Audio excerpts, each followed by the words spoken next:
This is the Ford Mustang GR.3 road car. Basically, it's a track vehicle that's just been detuned for the road. That's all it is. So, this vehicle we're going to be looking at performance upgrades, visual customization, and just how it performs out on track. So, if you are interested in seeing more content like this, do subscribe. Don't forget, leave a like. And let's head on to see what modifications we can do to it.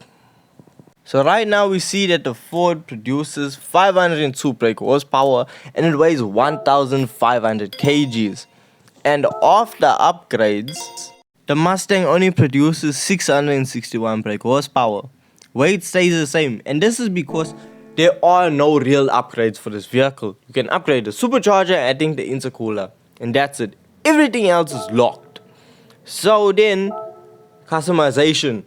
I had zero hope coming to customization because if we can't do anything there, we aren't going to be able to do anything in customization.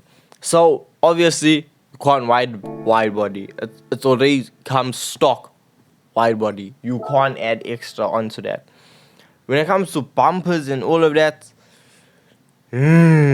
okay, so wheels are new. Okay, we can change it. So I don't know which set to put on. So I just threw whatever random set I thought would look good on this vehicle.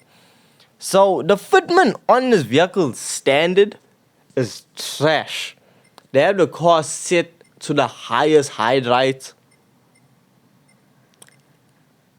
And genuinely, sorry, if I do stumble my words, I do apologize. I just have an issue with speaking sometimes. So I just slapped on these wheels because I knew, okay, they suit the vehicle-ish. Only customization we can do, rear wing. That's it. That's all the customization. You can't do anything else because now the vehicle is set. This is how it is set in stone. So I knew, okay, this is boring. I need to do a livery.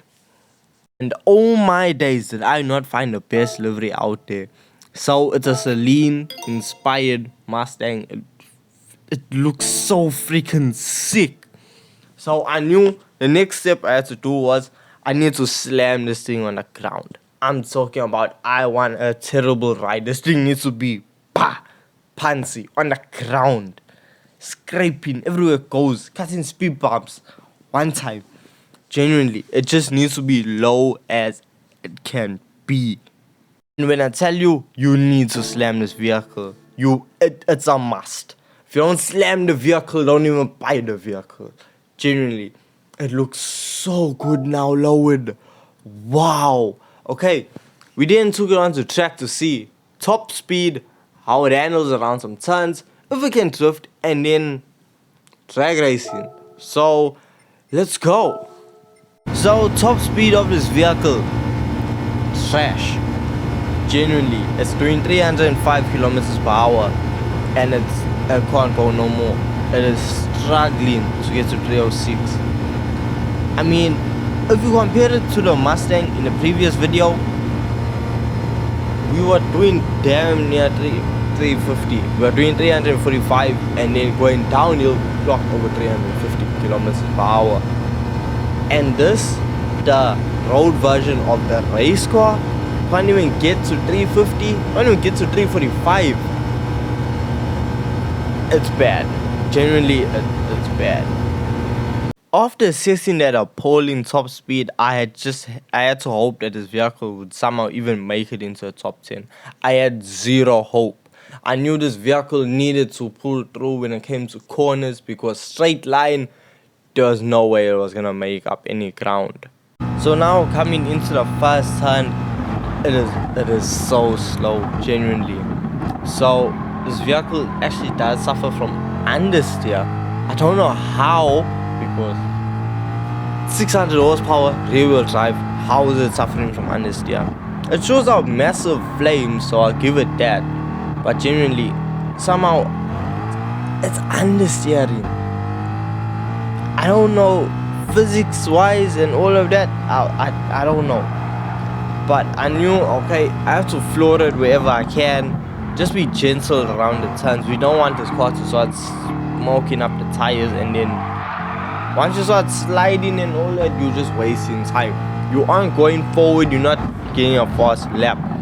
So as you can see, the vehicle just very controllable, very planted, and honestly, this is now when I knew, okay,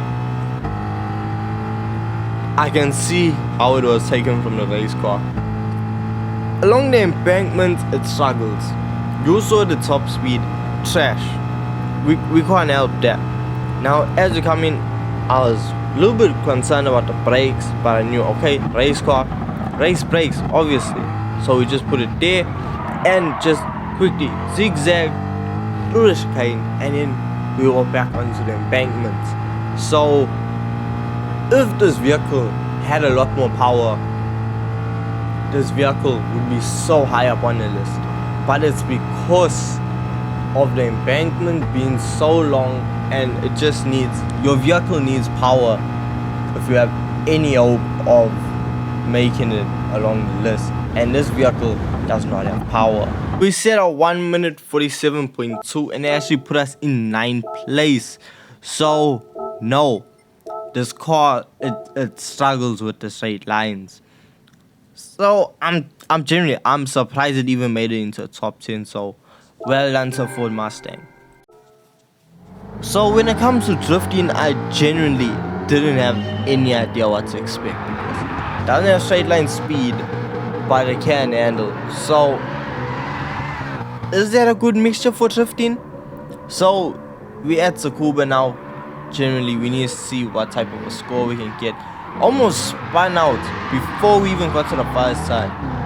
So as you can see, the vehicle is really just very good to control. It isn't very flamboyant.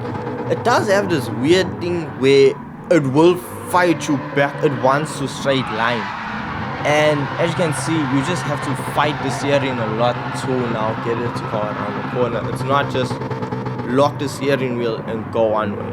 No, this vehicle will fight you back. So do be careful if you are trying to drift this vehicle. Genuinely, score wise, I had no hope of this beating the Ford Mustang from last episode.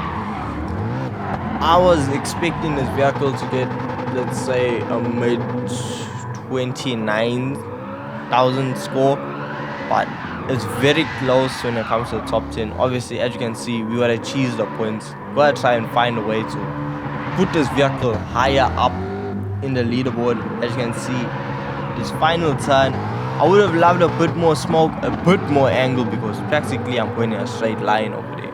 And we actually just break into 30,000 points. So, okay, I'll give it that.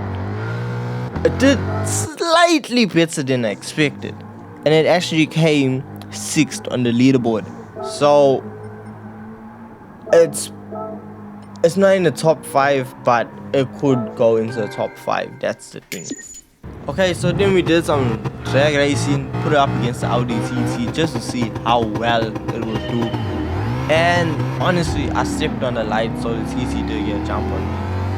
And as you can see, it doesn't have so much power that is lighting the wheels up and you have no control. However, it says a 12-second run. That is terrible. There's no other way of me putting it. That was trash. So my final overall opinion on this vehicle: looks amazing, low top speed, is not gonna win you any races. It's decent around some turns. It's okay at drifting, but generally it's a slow vehicle. The only good thing about this vehicle is the styling. It looks absolutely killer. That's the best part about this vehicle. Everything else, go and buy a cheaper Mustang. Genuinely, save yourself money, save yourself time. Just go get the cheaper Mustang. Alright guys, and I'll see you in the next one. Peace.